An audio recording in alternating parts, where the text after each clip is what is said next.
Ancient Greek religion encompasses the collection of beliefs, rituals, and mythology originating in ancient Greece in the form of both popular public religion and cult practices. These different groups varied enough for it to be possible to speak of Greek religions or cults in the plural. Though most of them shared similarities, many of the ancient Greek people recognized the major gods and goddesses. Although philosophies such as Stoicism and some forms of Platonism used language that seems to posit a transcendent single deity, different cities often worshipped the same deities, sometimes with epithets that distinguished them and specified their local nature. The religious practices of the Greeks extended beyond mainland Greece, to the islands and coasts of Ionia in Asia Minor, to Magna Graecia, and to scattered Greek colonies in the western Mediterranean, such as Massalia.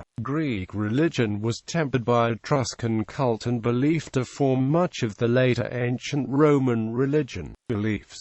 While there were few concepts universal to all the Greek peoples, there were common beliefs shared by many. Theology. Ancient Greek theology was polytheistic, based on the assumption that there were many gods and goddesses. There was a hierarchy of deities, with Zeus, the king of the gods, having a level of control over all the others, although he was not omnipotent. Some deities had dominion over certain aspects of nature. For instance, Zeus was the sky god, sending thunder and lightning. Poseidon ruled over the sea in earthquakes. Hades projected his remarkable power throughout the realms of death and the underworld, and Helios controlled the sun. Other deities ruled over an abstract concept. For instance, Aphrodite controlled love. While being immortal, the gods were certainly not all good or even all-powerful. They had to obey fate, which overrode any of the divine powers or wills. For instance, in mythology, it was Odysseus' fate to return home to Ithaca after the Trojan War, and the gods could only lengthen his journey and make it harder for him, but they could not stop him. The gods acted like humans, and had human vices.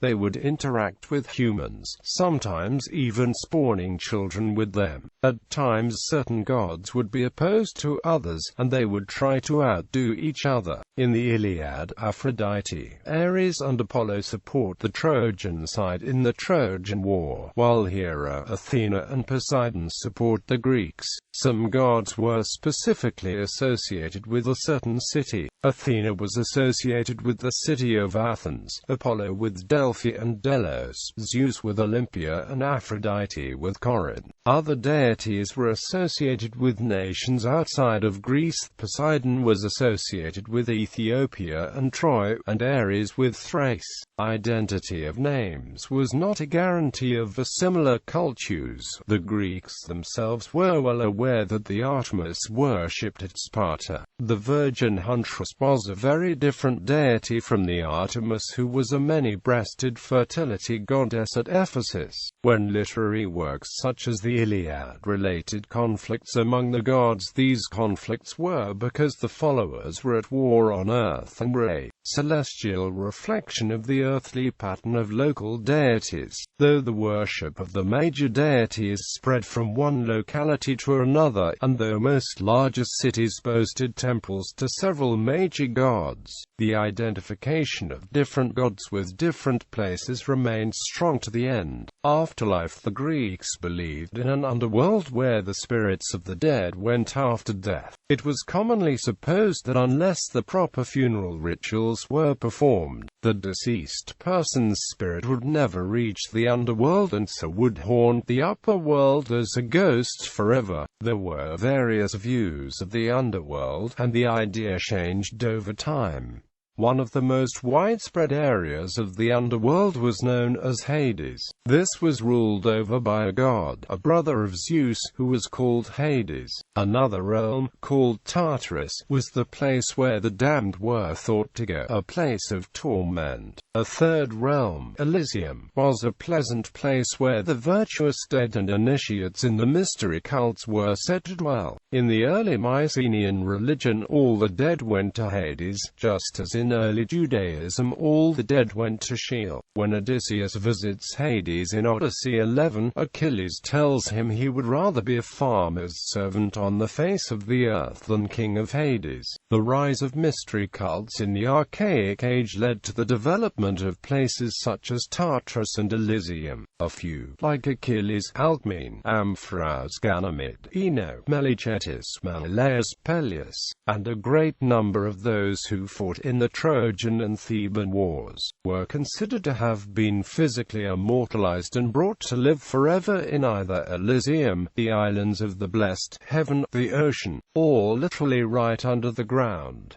Such beliefs are found in the most ancient Greek sources, such as Homer and Hesiod. This belief held strong even into the Christian era. For most people at the moment of death there was, however, no hope of anything but continued existence as a disembodied soul. Some Greeks, such as the philosophers Pythagoras and Plato, also espoused the idea of reincarnation, though this was only accepted by a few. Epicurus taught that the soul was simply atoms which dissolved at death, so there was no existence after death. Mythology. Greek religion had an extensive mythology.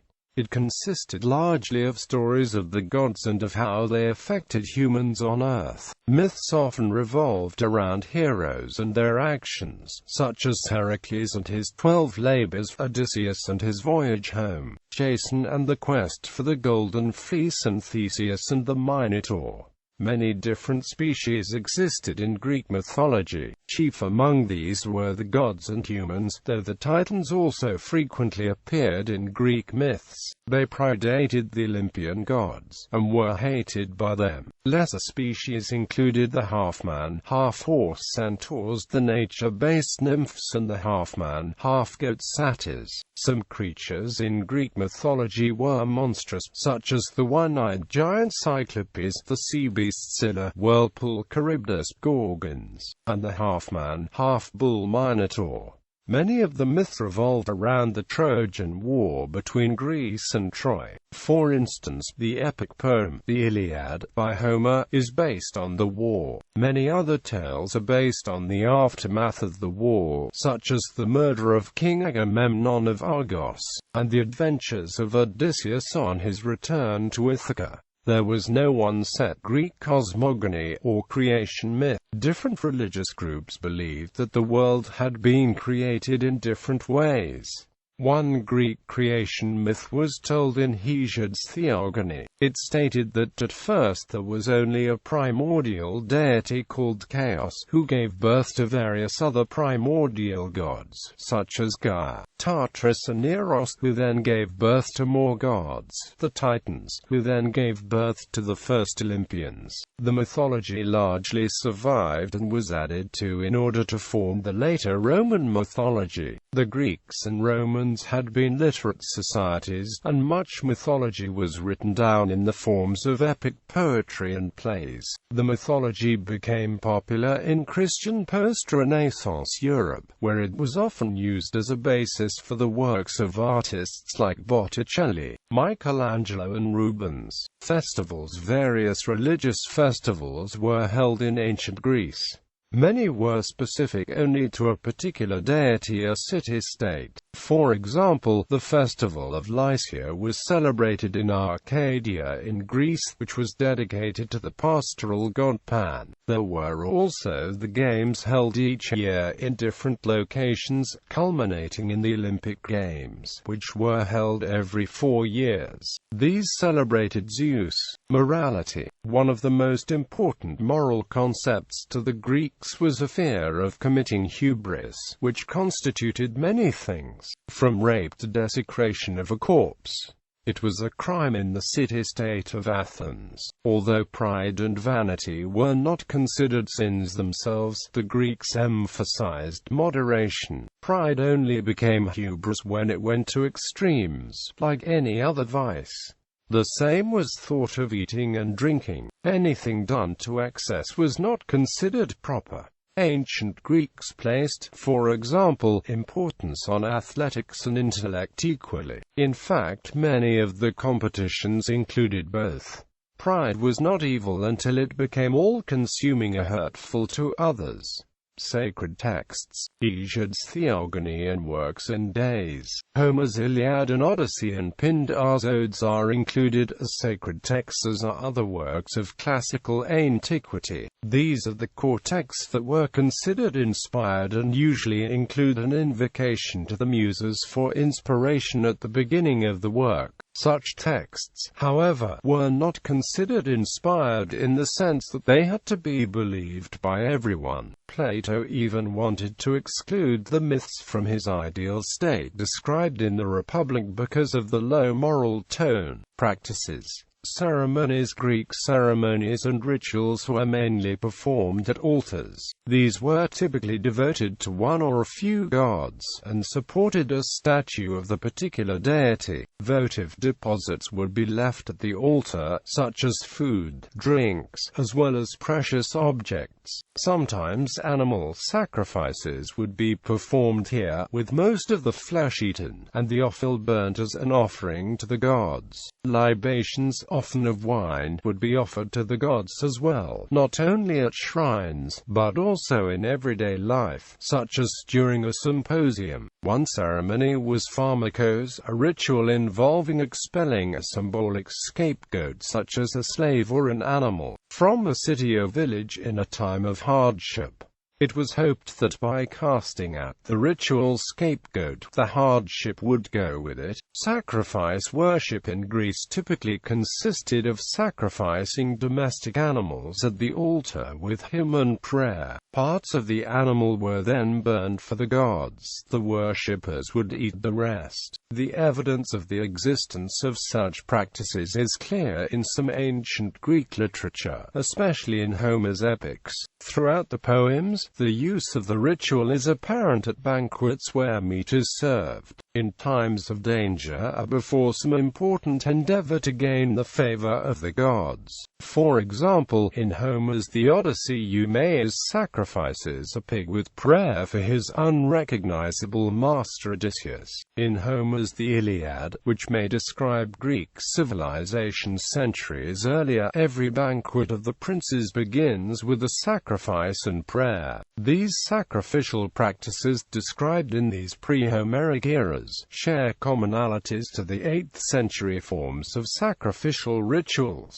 Furthermore, throughout the poem, special banquets are held whenever gods indicated their presence by some sign of success in war. Before setting out for Troy, this type of animal sacrifice is offered. Odysseus offers Zeus a sacrificial ram in vain. The occasions of sacrifice in Homer's epic poems may shed some light onto the view of the gods as members of society, rather than as external entities, indicating social ties. Sacrificial rituals played a major role in forming the relationship between humans and the divine. Rites of passage. One rite of passage was the Amphidromia, celebrated on the 5th of 7th day after the birth of a child. Childbirth was extremely significant to Athenians, especially if the baby was a boy. Mystery religions. Those who were not satisfied by the public cult of the gods could turn to various mystery religions which operated as cults into which members had to be initiated in order to learn the secrets. Here, they could find religious consolations that traditional religion could not provide. A chance at mystical awakening, a systematic religious doctrine, a map to the afterlife, a communal worship, and a band of spiritual fellowship. Some of these mysteries, like the mysteries of Eleusis and Samothrace, were ancient and local. Others were spread from place to place, like the mysteries of Dionysus. During the Hellenistic period and the Roman Empire, exotic mystery religions became widespread, not only in Greece, but all across the empire. Some of these were new creations, such as Mithras, while others had been practiced for hundreds of years before. like the Egyptian mysteries of Osiris. History. Origins. Mainstream Greek religion appears to have developed out of Proto-Indo-European religion and most immediately evolved from the earlier Mycenaean religion of the Mycenaean civilization of Bronze Age Greece. The Mycenaeans, according to archaeological discoveries, seem to treat Poseidon as the chief deity. It may also have absorbed the beliefs and practices of earlier, nearby cultures, such as Minoan religion. Herodotus traced many Greek religious practices to Egypt. Classical Antiquity. The mainstream religion of the Greeks did not go unchallenged within Greece. Several notable philosophers criticized the belief in the gods. The earliest of these was Xenophanes, who chastised the human vices of the gods as well as their anthropomorphic depiction. Plato did not believe in many deities but instead believed that there was one supreme god, whom he called the form of the good, and which he believed was the emanation of perfection in the universe. Plato's disciple Aristotle also disagreed that polytheistic deities existed, because he could not find enough empirical evidence for it. He believed in a prime mover, which had set creation going, but was not connected to or interested in the universe. Roman Empire. When the Roman Republic conquered Greece in 146 BC, it took much of Greek religion and incorporated it into its own. The Greek gods were equated with the ancient Roman deities, Zeus with Jupiter, Hera with Juno, Poseidon with Neptune, Aphrodite with Venus, Ares with Mars, Artemis with Diana, Athena with Minerva, Hermes with Mercury, Hephaestus with Vulcan, Hestia with Vesta, Demeter with Ceres, Hades with Pluto, Tyche with Fortuna, and Pan with Faunus. Some of the gods, such as Apollo and Bacchus, had earlier been adopted by the Romans. There were also many deities that existed in the Roman religion before its interaction with Greece that weren't associated with a Greek deity, including Janus and Quirinus. Hellenism's revivals. Greek religion and philosophy have experienced a number of revivals, most notably in the arts, humanities and spirituality of the Renaissance. More recently, a revival has begun with the contemporary Hellenism, as it is often called. In Greece, the term used is Hellenethnic religion. Modern Hellenism reflects Platonic speculation, as well as classical cult practice. However, there are many fewer followers than Greek Orthodox Christianity. According to estimates reported by the U.S. State Department, there are perhaps as many as 2,000 followers of the ancient Greek religion out of a total Greek population of 11 million. However, Hellenism's leaders placed that figure at 100,000 followers.